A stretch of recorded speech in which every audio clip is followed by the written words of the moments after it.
positive, magazine d'information générale, toutes tendances confondues. Présenté par Stella Oloa, Somo trop Somo.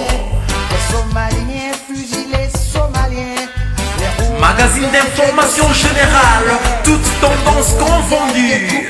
Pensée positive, présenté par Stella Oloa, Somo trop Somo. Pensée positive, Stella Oloa. pensée positive, pensée positive, pensée positive, pensée positive. Mesdemoiselles, messieurs, de partout dans le monde, vous êtes connectés sur www.congo-1.com. Je vous salue. Eh bien, j'ai un réel plaisir de vous retrouver sur ce site, mesdames, messieurs. Tout ce qui touche le Congo ou les Congolais, de près ou de loin, en tout cas, Stella Oloa en parle sur la toile. Masolo nini toko beta lelo, mesdames, messieurs. Au Bozomona wana, Masolo ne nalbango, il y a 2 345 000 kilomètres carrés. Eh bien, oui, 2 345 000 kilomètres carrés. Il y a des jeunes, oyo, ba komi ko combattre pe na façon mosusu parce que combat eza toyebi lelo na poto combat eza na nenga mokete. Eh bien, il y a d'autres jeunes gens on peut préférer combattre sur place, sur le terrain, trosolana bango, bomona combat na bango ndenge ezali et puis na message ya kilo ya rolekisa ya kafu ya rolekisa pour na bandeko oyo ba kozala intéressé. Évidemment, je sais que congolais au président ba kozala toucher ba Rolanda biso na masolo tuzo beta sûrement ba kozala toucher pour ba rejoindre mouvement oyo, association oyo, ONG oyo, ils ont regroupé tous les jeunes congolais d'origine, enfin tous les jeunes d'origine congolaise résidant à l'étranger. Donc solo na bandeko oyo bozomona liboso na bino. Mesdames et messieurs, voilà, masolo to beta lelo. Bonjour les jeunes gens. Bonjour. Voilà, na tuna bango na ba se présenter na banda muto alati manette lokola ngai. Bonjour papa, comment nani? Oui, bonjour, Gérard Matondo Kwanzambi. Merci Gérard Matondo Kwanzambi. Et bon, Ndeko. Voilà, Badi Nzongo. Voilà, alors Gérard Matondo, lelo tuye tout solo là. Masolo ya kilo pena masolo oyo bino boponi façon na bino ya combattre pena donc sur le terrain. Idéologie na bino combat na bino eza orienté na sens wana on risque ou expliquer bande ko ba otala biso. D'abord présentation PC Guy Gérard, oza nani exactement? Qui est Guy Gérard? Bon, Guy Gérard Azali fondateur de la ONG Oyo. Azali président de la ONG. Donc, Ngaïndé Moutou, Azali pour représenter AJOS, moi Bissika, moi Belé. Voilà, ONG on comme on nini? Bon, ONG Azali association des jeunes d'origine congolaise résidant en Europe. Voilà, association de jeunes d'origine congolaise résidant en Europe. Namopoussé AJOS. Alors, on va expliquer biso, expliquer bandeko baota la biso. Structure nabino est composée ndengeni. Bon, structure nabiso normalement tous un staff dirigeant. Tous un président, tous un secrétaire et puis tous un trésorier. Et puis, nous avons un rapporteur. Rapporteur, nous juste à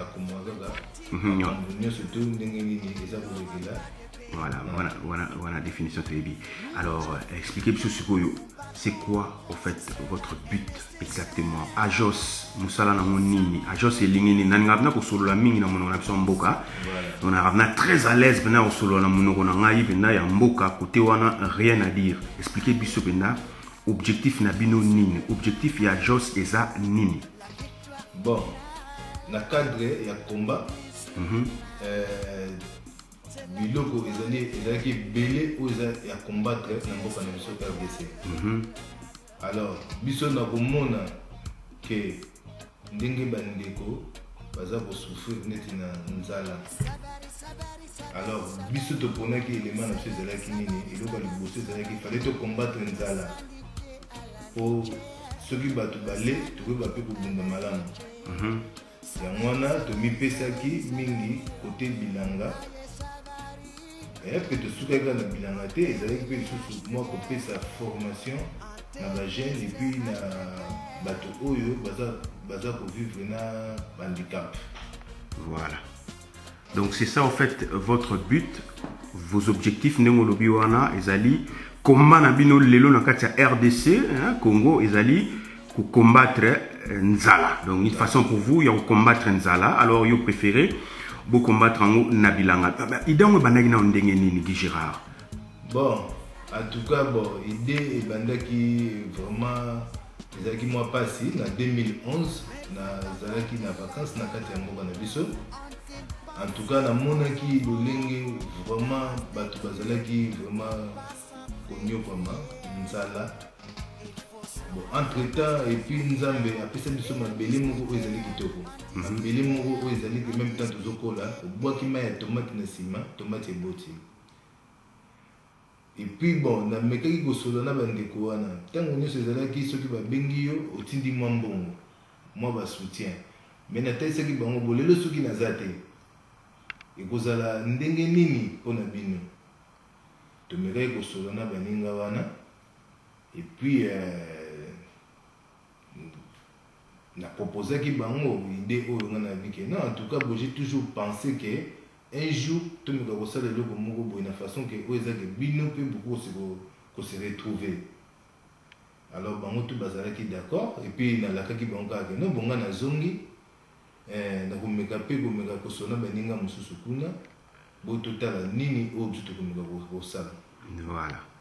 Donc but idée bandaki idée yelaki autant osalaki okitaki na Kinshasa na vacances na 2011 face à misère okutana na wana ndenge population zo souffrir ndenge population azokufa nzala. Alors idée yaki à partir nango osolo na baninga ozwi contact obi bonga na zongi olaki bango ke non tant ozonga osala eloko moko et puis en fin de compte ozonga et quand? Ouais, nazongaki c'était en août 2011 nazongaki kozonga na ngai awa navandaki pete na mekaki mpe kosangisa baninga kotalisa bango conjoncture oyo nga nakutaki na mboka wana mpo bazobenga yango conjoncture misère yango basituation bazofirna babenga yango conjoncture. Donc situation oyo nakutelaki bandeko kuna en tout cas vraiment eza vraiment pas vraiment tolérable. Donc namonaki vraiment au lieu tokanga maboko biso mpe na cadre ya combat puisque nzala eza eloko moko ya monene oyo esengeli tocombattre katikati na mboka wana. Nazongaki awa tellement balobaka la charité bien ordonnée commence par soi-même. Esengaki tomeka kobongisa mwa matériel oyo tozalaki nango besoin mpo ekoka kosala misala kuna na mboka wana mpo tokoka kobanda misala katikati na mboka wana. D'accord. Voilà. Donc tant ozongi kotoyo solo lui intéressé bandeko pe kotoyo après esengi siko mo ba moyen pour ozonga sur ozonga na mboka et puis enfin omeka ko relever défi wana et combat wana ya nzala o ezo toucher population congolaise. Alors contacter ba collègue kotoyo, contacter bandeko kotoyo, ba contact en ezalaki positif. Oui, en tout cas mingi bazalaki pe na doute mais doute par rapport à quoi? Par rapport à la réalité où vivre na mboka? Bazalaki na doute par rapport à la réalité où il est na mboka na biso. Que na mboka wana eloko moko te kosimba na mboka wana donc ndeka tolobelaka bazalaki na ba doute peut-être na sens wana. Non attends, bazalaki na doute par rapport que non ndenge yozwi idée wana que non ngana ngina combattre la famine nzala na mboka. Et puis au sengi que non busangana busangisa banini po okende ko combattre na mboka bon bazalaki na doute par rapport ya idée na yo par rapport ya idéologie wana ye ou bien par rapport ya réalité ya nzala mboka. Non, même pas par rapport à idée nanga, tout par rapport à réalité nzala, par rapport à l'autorité en mboka na biso. Ah d'accord. Ah ba mona ke babi ke non te batu mingi ba kendani na makambo oyo boy na boye neti kaka boy marchaka te. Bon alors elonga na bisaki bango ezali nde ngonga nde ebeti. Tango nde ebeti ke non biso ba congolais quel que soit makambo to kuta na mboka, mais en des moments ekoki nde biso to engagement. Biso bato yaki libanda to du maele tango ekoki nde to banda kozonga mboka to ba engagement na biso ba congolais. D'accord. Alors idée wana siko ya kopesa kombo Ajos e bandaki ezahutaki wapi Bon voilà, idée wana ya kombo ya Ajos, d'abord j'avais pensé na jeune union surtout congolais au baza na diaspora puis nga pe na ga jeune lokola bango. En tout cas la monaki que non na kozala nga moko te puis ezali eloko oyo eza combat oyo ezoko intéresser tous les jeunes congolais. Ezoko intéresser congolais ni surtout puisque souci on na monaki eza pe souci oyo c'était là même yeso kozaki na mboka wana oyo ka même souci on donc ils ont les cambozo ponaté donc ils ont vraiment les cambozo intéressés tous les Congolais. On a de ponaté qui s'y on est à Combo à Jos donc ils allaient ONG ils ont pour la jeune surtout Congolais. D'accord. Alors, la difficulté ni nous coûte parce que déjà côté yo avant qu'il ne bande déjà il y a pas doute que non le gouvernement wana et aussi mbaté bande belé ba kina ba projet mais ba tchaba ba kal ainsi de suite. Alors, la difficulté ni nous coûte na on a terrain na monde pe ba photo musu wana na monde ba attestation musu pe za wana so pour vous expliquer bisopé donc en même temps vous expliquer bande ba difficulté coûte na on a terrain s'il vous plaît. Oui, la difficulté est qui vraiment ébélé. Ils sont vraiment ébélés puisque mon mouna est congolais et ça est congolais. Puisque on a coûté dans le bureau et ça est congolais. Bon effectivement on va l'autre chambre au liboso ils ont ça na bango de balobi balé la gawana va foutre la bango nango. Donc ba congolais kaka bande kuna biso wana ndi bango de bazaki banguna bazali ko sepela idée mais kasi baza ko tsaka liboso na bango eza mbongo. Donc papier ne se prend na ko zango kuna ezaki mbongo. Mais puis il y a une facilité aux hommes. Donc la difficulté pour tenir d'ordre financier. Oui, c'est donc financement puisque la charité bien donnée commence par soi-même. Oui, au président. Voilà. Voilà. Le coup le président. Bandekopé awa bakoki kopesa mbala moko makoki na bango te po bayoki idée baba na kobimisa mbala moko o baza nango to basala nini po basintégrer. Et sengaki na ngai oyo nga nazalaki nango na investir yango pour être d'accord au investir au Kenamboka au côté na bureau premier bureau kenda ezaki bureau nini bon premier bureau ezali na kenda ki liboso na bureau ya justice quelle justice justice Kinshasa justice congolaise comment bureau on venait dans nini ministère de la justice. Ah, ok, dans ministère de la justice. Ok, dans ça, la exactement dans ministère de la justice. Normalement, dans le ministère de la justice, nous allons bosser avec autorisation de fonctionnement. D'accord. Est-ce que autorisation, nous allons pour un système après la couille, pour tout le baloba de bêta. Voilà, autorisation de fonctionnement. Aux yeux, autorisation de fonctionnement. Et ça, nous avons en même temps, nous avons solo la sur Rubim, ça papier, mon document. Normalement, à Jos, à un siège na Mbanzango, l'état de Bandaki, siège est à Mbanzango. Et place tout ça qui accusé des réceptions Oyo, où ils allaient faire photocopie, ils ont accusé des réceptions F90. Voilà, F90 Oyo. Tellement que vous allez na poste na vous allez tout travailler sur toute l'étendue de la République démocratique du Congo. Yango essayer de faire photo qui ça tout y a qui ça pour changer arrêter pour arrêter ministériel. Oui. Ou on est arrêté régional si j'ai bien compris. Donc ils allaient juste kaka et là provisoire parce ça un provisoire arrêté ministériel ni mutu et remplacer yango. D'accord. Allez, oui, à Kinshasa. Oui, tant on est à Kinshasa. Ok, dans le ministère, il y a justice, aux yeux documents. Alors, et ça exactement. Qu'est-ce qui s'est passé dans moi Lombango, s'il vous plaît? Oui, dans moi Lombango, bon, au moins dans Mboka na biso wana, batango baza toujours na pousser la motivation. Et tout le temps ils allaient que non tant aux orienté mutu, que non té au délégué mutu, que ndé kuna na bureau wana. Il faut payer ça transport pour le Mbanzango. Couper ça et sous moi quelque chose va consommer malala tomate pour nous mettre la moutouna pour qu'on me la même moi papier moi donc ils ont qui facilité tingai mugo kolongo awa tibo kende kuna pour nous mettre cause la présence dans la table sur quoi jouer moi rôle mais ils ont qui pendant facilité donc pendant tout ce temps là ministre a interpellé dans le parlement bon en détail papier vandi kaka na bureau conseiller. Si il arrivé car à un moment il faut signer papier. Nandenge ba signer papier puis na kozonga na ngaya. Alors, aux qui papier on a gratuitement ou bien comment? Non, non, non, papier, ça nous a coûté donc $500. Donc aujourd'hui, on a un déplacement, on a un encouragement. En tout cas, vraiment, on a 700 tonnes. Voilà, on a simplement un ministère et la justice. Voilà, ministère. D'abord, on a un banzangou, un siège Ezali à Jos. Aux documents, on a un document gratuit ou bien payant? Oui, ils sont payants. Voilà, au fouti, à peu près à combien? 250. $250. Puis, il y a un ministère de la justice, plus ou moins $600. Et puis, au légué, sous un bureau Nini. À part, voilà, donc, il y a une affaire sociale. Et c'est un partenariat dans le ministère des Affaires sociales. Partenariat dans Bango. Donc, c'est $250. Voilà. Donc, le ministère des Affaires sociales, et c'est à Jos, à la partenaire du ministère des Affaires sociales. Voilà. Vous allez obligatoirement ou bien tu peux ou ne pas? Normalement, le roi est social. Pour bit n'est social. Oui. Tu es pour tout sunga, bande konabiso bazabuna. Yango esenga yeke no faut un partenariat na ba bureau wana on attend de voir le ministère des Affaires sociales. D'accord. Donc et puis c'est à peu près $1,100 déjà où et koufi juste car pose un papier officiel pour un fonctionnement il y a Ajos dans toute l'étendue de la République démocratique du Congo.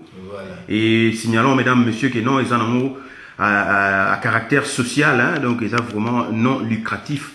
Oyo ndeko wata liboso na bino posa na eza ki yango wana mais botala déjà difficulté oyo akuta na mo déjà akufi déjà wa mbongo ba une affaire ba $1,000 déjà juste rapport à ba document s'il vous plaît pour permettre à fonctionner légalement na mboka wana en plus azoya pona asunga peuple na ye asunga jeunesse na ye o eza lelo abandonné na propre sort na bango mais akufi déjà ba mbongo ya nengo wana. Donc voilà, et après, aussi, papier, on a tout, qu'est-ce qui s'est passé? Si vous expliquez, puis photo, on a, bien pour, et ça bien, hein, tant que vous avez appuyé tout ce qu'on dit avec la preuve.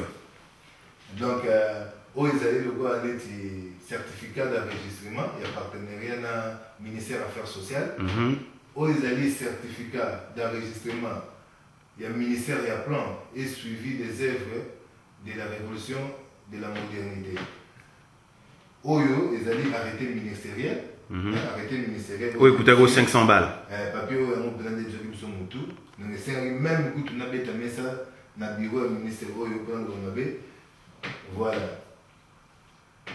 La photo Oyo, vous avez vu, Oyo, ils allaient bureau à Jos, dans Banzangongo. À Jos. Oyo, ils allaient juste kaka, bandembe kaka. Vous avez juste kaka, petit exemple, tu me as sur 20 mètres kaka, sur 20 mètres, tu peux qui moi bandembe, tala ya mo oyo bimaki awa ya mo oyo. Voilà. Donc dans ma coquine, tu le bail que la charité, bien au delà commence par soi-même.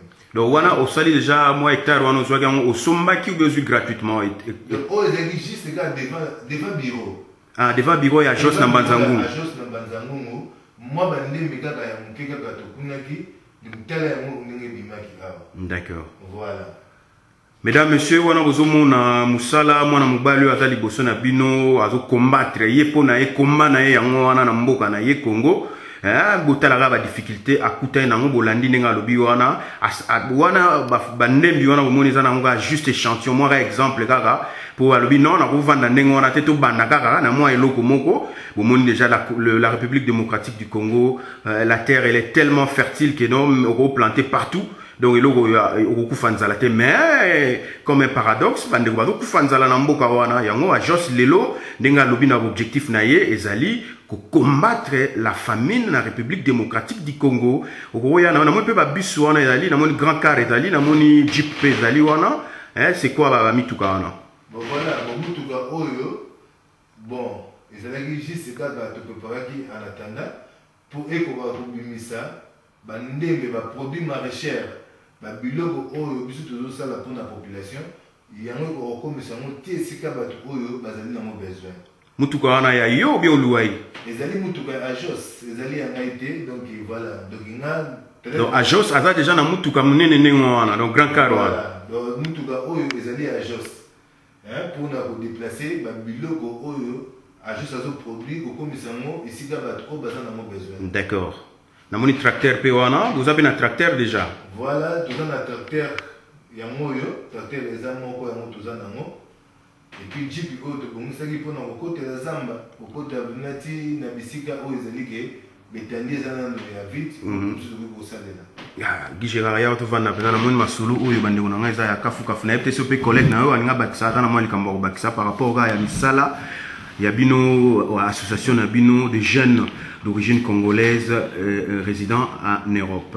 Ben en fait là likambo ils ont raté ça toujours jour Guy a été pour mettre dans les solo yo n'a directement intéressé parce qu'ils arrangent la carte validée dans l'argent en fait et le retour ça la mission congolais tout un combat tout un combat la mission la rap politique mais or politique n'était pas la base à ma solo nous sauter donc d'abord pour nous réfléchir très bien il faut nous monaïper et répondre un peu moins bien. Tout à fait.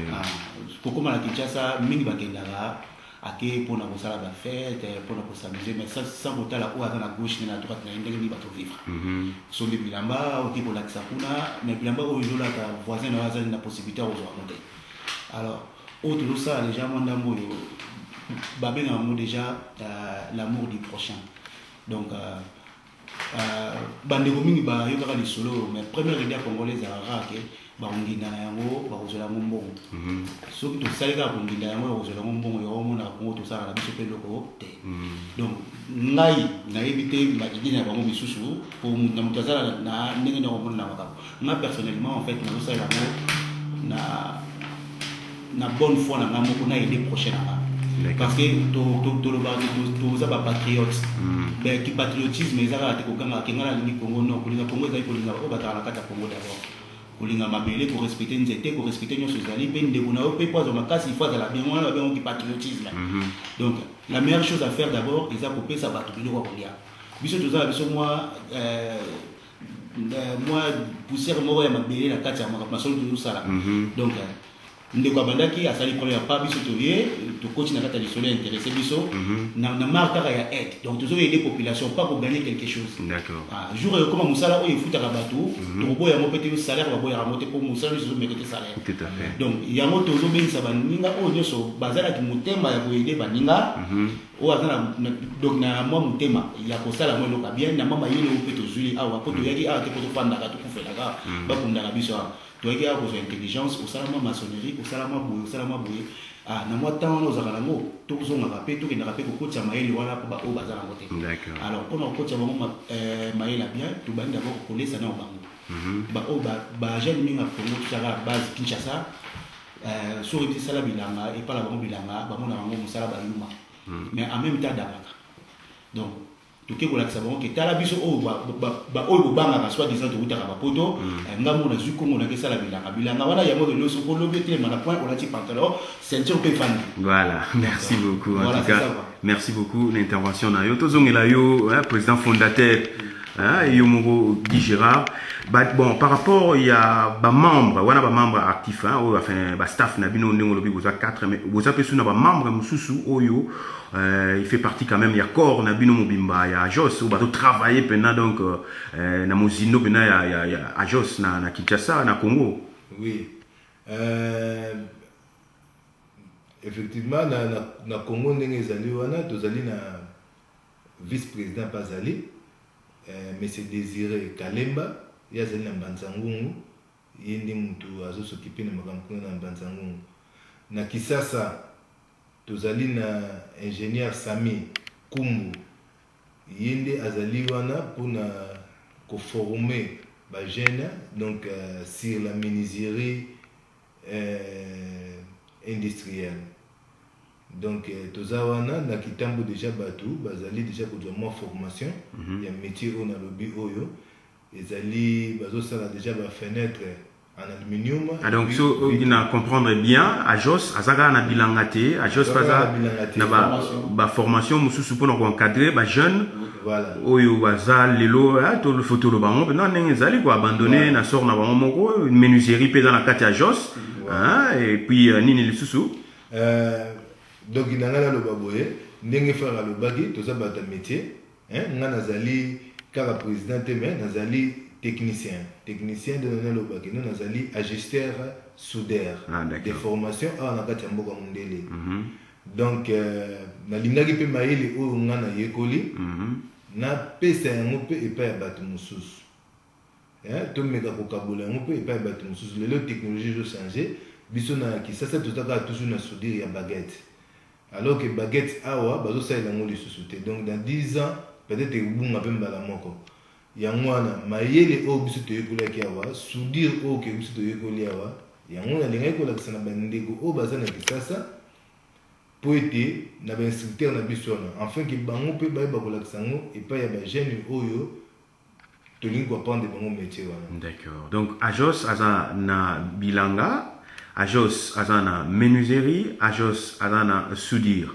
Ouais, et puis toza na maçonnerie pe ezali maçonnerie ezali. Donc voilà ma grande ligne pendant ya Jos pour nous encadrer, pour nous combattre pendant chômage pe surtout ko lo ba pe côté wana ko combattre pendant nzala o izana mboka wana ou s'orienter pendant ba divers secteurs wana ya société, c'est très bien na idée wana bozana mona bandeko. Alors lelo quel est le message au bino besoin adresser? D'abord yozali soudeur de formation.